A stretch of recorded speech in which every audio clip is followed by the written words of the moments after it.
তাকে যদি কম্পিউটারে টাইপ করতে বলেন ডাহা ফেল করবেন, যদি বলেন একটু গিটারে টুংটাং করতে আপনিই চুপ করে যাবেন। ওসব তো দূরের কথা, নিজের হাতে নাইতে খাইতে পর্যন্ত পারেন না ভদ্রলোক। তার হাতটা লক্ষ্য করলেই আঁচ মিলবে নখের বহরের। ভিয়েতনামের 58 বছরের লুকং হুয়েন বিগত 35 বছর ধরে নিজের 2 হাতের নখ বাড়িয়েই চলছেন। আরও খোলসা করে বলতে গেলে এতদিন যাবৎ 2 আঙ্গুলের নখ কাটেননি। ফলাফল 55 সেন্টিমিটার দীর্ঘ 2 হাতের নখের।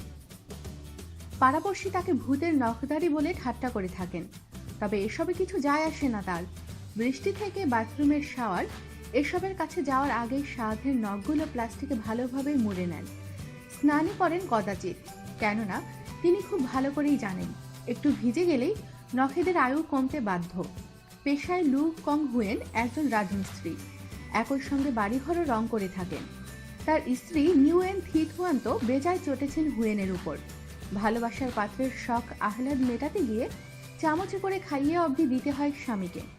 স্ত্রীর সঙ্গে এক বিছানাতে ঘুমাতেও লুকং হুয়েনের ঘোর আপত্তি, পাছে নখগুলো ভেঙে না যায়।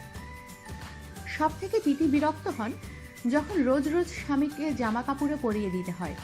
শখের নখ নিয়ে লু বলেছেন, বাড়ানোর থেকেও বড় কথা হচ্ছে নখদের পালন করা। একবার তো আমাকে একজন মোটা টাকাও অফার করেছিলেন নখ ওড়াতে, আমি হেসে উড়িয়ে দিয়েছি, নখ কাটেনি। ভিয়েতনামে এখন অবধি সবচেয়ে বড় নখ এই মানুষটারই। তবে বিশ্বের সব থেকে বড় নখের অধিকারী শ্রীধর ছিল্লাল ভারতবাসী। তার নখ 186.6 সেন্টিমিটার লম্বা। 2 নম্বরে রয়েছেন লু কং হুয়েন। তবে নখের প্রতি এই অপার টান অচিরেই তাকে 1 নম্বরে পৌঁছে দেবে বলে আশা হুয়েনের। আমাদের সাথেই থাকুন আর সাবস্ক্রাইব করুন।